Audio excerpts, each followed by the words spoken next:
Good afternoon, fellow geeks and collectors. So, welcome. Welcome to another episode of The Goon Collects. So, nandito tayo ngayon sa toy room ko. So, lagi kasi tinatanong sa akin, madalas ka ba maglinis ng toy room? Well, ang sagot is once in a blue moon. What?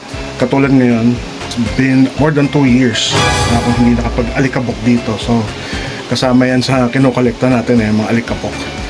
Tapos kung nakikita nyo is nagpupunas ako ngayon dahil grabe, sobrang kapal ng alikabok dito. So, pabaliktad natin yung camera. Yan, kung nakikita nyo, ito yung basahan na gamit natin. Ito yung more than 2 years na alikabok. Oh my god. See? Grabe. So, kung hindi pa ako naubo, hindi ko siguro may isipan maglinis. Pero yun nga,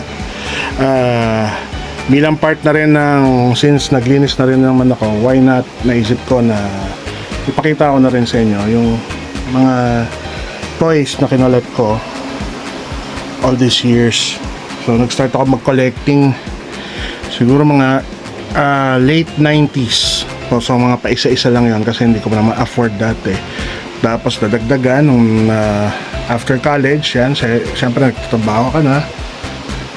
So, naisip mong ituloy-tuloy yung collecting. So, hindi na sa mga vintage items ako nag-focus. Sa toys talaga ako dati.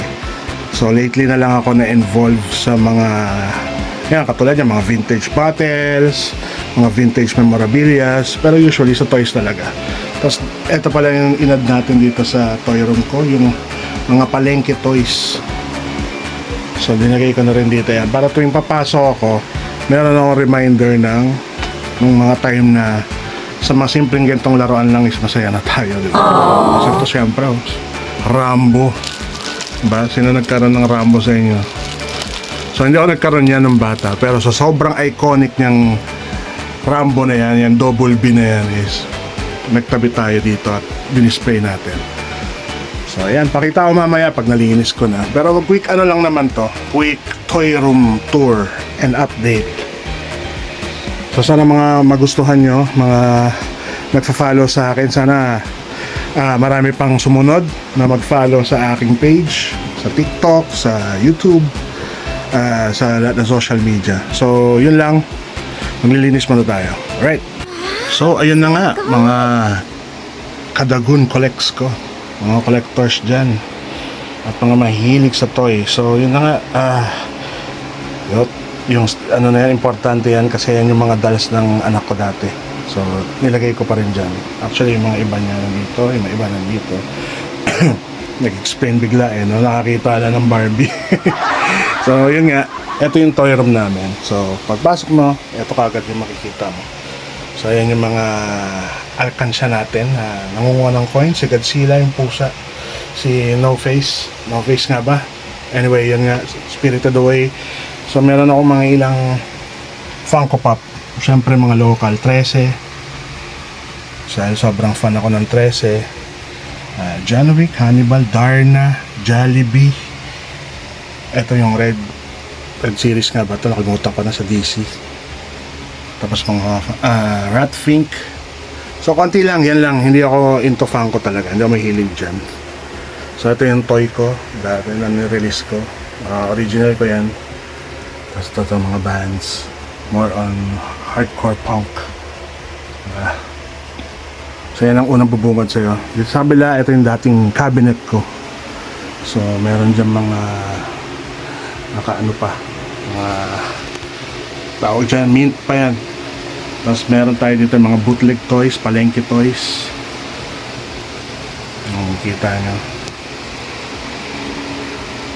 So hindi ako basta lahat ng mga toys na nagbabalik sa akin sa childhood ko or nakakapagpasaya, nakapagpaluwag ng saloobin ko, nakakabata, well, kukolekt ko talaga yan kasi naging part yan ng buhay ko Pero explain ko mamaya kung ba't ako nangongolekta, tsaka sasagutin natin yung mga madalas itanong ng mga kaibigan, tropa, kung nag-comment, etc. about toy collecting, no? So, ito yung Iron Man ko. Yan.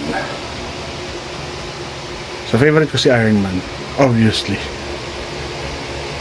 Diba? At syempre, itong idol natin. Idol ko yan, si Hulk. So marami kong Hulk action figures. Tapos mga ibang Marvel. So tabi ko muna itong electric man. Sara natin kasi nakakalat sa bagay. Sa gaba lang ingay. So ayan. Ibang Marvel figures ko.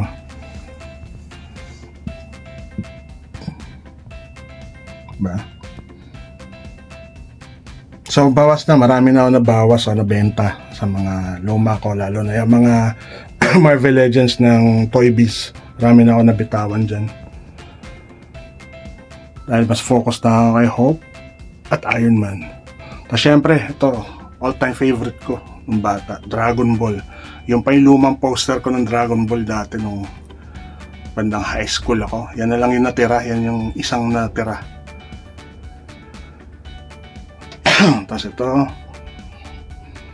Tapos dito, mga Dragon Ball, Ultraman, Beelzebub. May konti akong Star Wars figure pero hindi yung mga mamahalin. Mga custom, mga nirepaint. Mga vinyl na to, nirepaint. Ninja Turtles, repainted. Lightyear, repainted yan, mga yan. Tapos mga 1/6 scale, mas gusto ko ako yung gumagawa, yung nagko-custom. So, ito yung mga custom natin. So, dati dahil tayo isang motorcycle enthusiast, meron tayong mga 1/6 scale na mga motorcycle riders. Tapos to custom ko. Ako to nung mahaba pa buhok ko. Yan. Si Dagoon. So, marami pa sa likod. So, marami na natatabunan. Kaya na naglinis ako, na-discover ko yung iba na, uy, meron pala ako nito. Parang gano'n. Tapos Toy Story. Yan, malapit na mag Toy Story 5. So, ito yung aking Toy Story collection. Hindi ako mahilig kay Buzz Lightyear.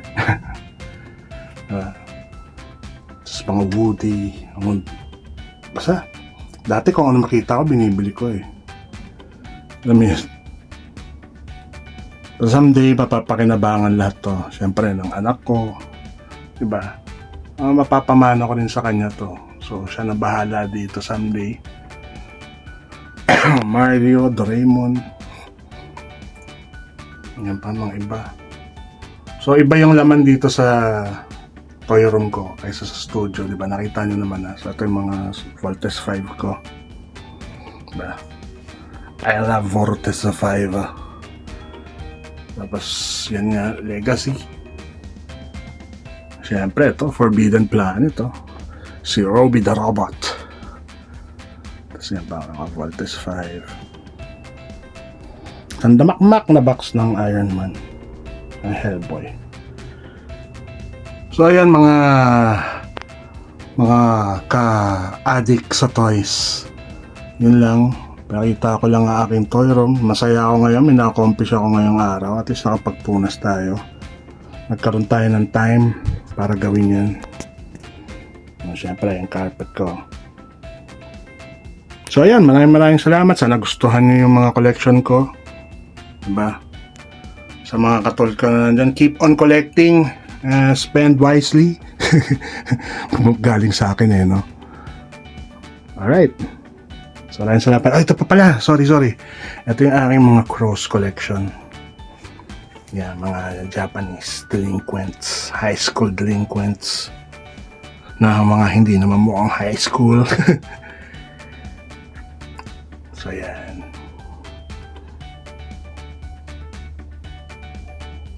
Okay, so maraming beses ko na ito napakita sa vlog ko, pero sige lang, pakita ko na din. Flex. Tapos yan, halo-halo, may Dragon Ball pa din, may Slam Dunk, etc. Ninja Turtles, yan, marami akong Ninja Turtles. Pero ano lang, kinukulik ko, hindi naman yung mga bagong version lang. Tapos okay na sa akin yung silang apat. Kasi meron akong version na yun, okay na ako doon. Alright. Tapos may mga vinyl ito. Mga vinyl. So hindi ko na naayos. Ito hindi ko pa naaayos. May mga tumba-tumba pa. May mga Beatles, vinyl, etc. Mga poop. Alright. Tapos pang Ultraman, Showa, Godzilla, Kamen Rider, etc. So ayan, maraming salamat sa panonood. Yun na yun, mga collection ko. Alright. So ayan na nga mga hooligan pickers. So natapos na tayo magpunas. Tanggal na alikabok. So syempre medyo medyo nakaluwag-luwag na rin sa akin. Medyo pagod pero satisfying naman yung ginawa natin, lalo na yung paglilinis ng toy room. Kasi bira mo lang naman siya gagawin pero yun nga, mas na-appreciate mo ulit kasi yung mga nabaon sa likod na collection mo is nakikita mo, napupunasan mo ulit. So ngayon gusto ko lang sagutin yung mga frequently asked questions or mga madalas tanongin ng mga taong na-intriga pagdating sa toy collecting. Pwede bang mangolekta kahit sino? Yes, pwede. Basta mayroon kang pera or marunong ka ng kahit anong diskarte, pwede mong gawin. Basta ang mahalaga dyan is passionate ka. Gusto mo, yung pagiging involved naman is through time, religiously, unconsciously, hindi mo alam na yan, nagtutuloy-tuloy ka na. At magastos ang toy collecting. Tapos wise ba ang pagtutoy collecting? Ano nakukuha mo sa pagtutoy collecting? Well, ang pwede ko na sagutin is yung aking point of view. Well, for me, iba naman ang rason ko sa pagtutoy collecting. So, masaya ako sa ginagawa ko. So, self-explanatory yan. So, depende yan. May mga nagko-collect para mabalikan yung mga nostalgia or yung mga alaala nila nung bata sila. Meron naman yung mga hindi nagawang mag-collect ng mga bata sila kasi can't afford. So, nung kumikita-kita na sila, nag-toy collecting sila, which is nangyari sa akin. So, depende. Pwede kang mag-focus sa isang line kung ito lang yung gusto mo. Sa case ko naman, kung ano yung mga gusto ko talaga, yung mga napanood ko, yan, kukolektahin ko lahat yan. Pero syempre, budgetin mo rin yung pera. Hindi naman ako ganun hindi pa to malala na toy collection. Maliit lang ang toy room ko. Maraming toy collector na talagang grabe yung investment nila sa pera. Yun, ang toy collecting is investment. Di ba? Investment siya. So, pwede mo siya i-resell. Tapos, pwede mo i-trade. Marami kang pwedeng gawin. So, ano daw bang ang mga dapat mag-start ng collection? Well, ang pangangolik hindi naman nababase yan sa presyo. Or, syempre, pag original, mas may presyo. Pero marami naman din mga bootleg, mga China-made, ganyan. So, depende. Basta masaya ka. Original or bootleg pa yan. Basta masaya ka sa ginagawa mo, sa kinokollect mo is, ano yan, goods lang yan. So, katulad ko, walang discrimination sa akin pagdating sa mga kinokollect. Basta masaya ka, go lang. Well, ang toy collecting kung papasukin mo is, yun nga, dapat dedikado ka o ano. Kasi hindi ito necessity. Itong toy collecting, ang hobby, kahit anong hobby, basta nangongolekta ka, hindi siya necessity.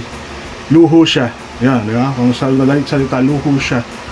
So, kung ayaw mong gumastos, huwag kang mag-toy collecting, di ba? So, yun lang yung mga common questions na lagi ko naririnig. Nililinisan mo ba lahat yan? Sinabi ko na rin na once in a blue moon. So, ngayon yung blue moon para sa akin. So, ayun mga kahuligan pickers, sana nag-enjoy kayo dito sa episode ko. Alam ko medyo hindi pa ako ganun ka-pro, pero sana i-follow nyo ako kung nagugustuhan nyo yung mga ina-upload ko or mga content na naiisip ko. So more on ano lang naman tayo, ang title nga nito is The Goon Collect. So i-flex lang natin, papakita lang natin toy collecting update from time to time. So yun lang, for fun na lang talaga ng collector's life ang fini-feature ko ngayon. So maraming salamat sa patuloy na sumusuporta at nanonood, nagtsatsaga dito sa content ko. This is The Goon and I'm fucking out.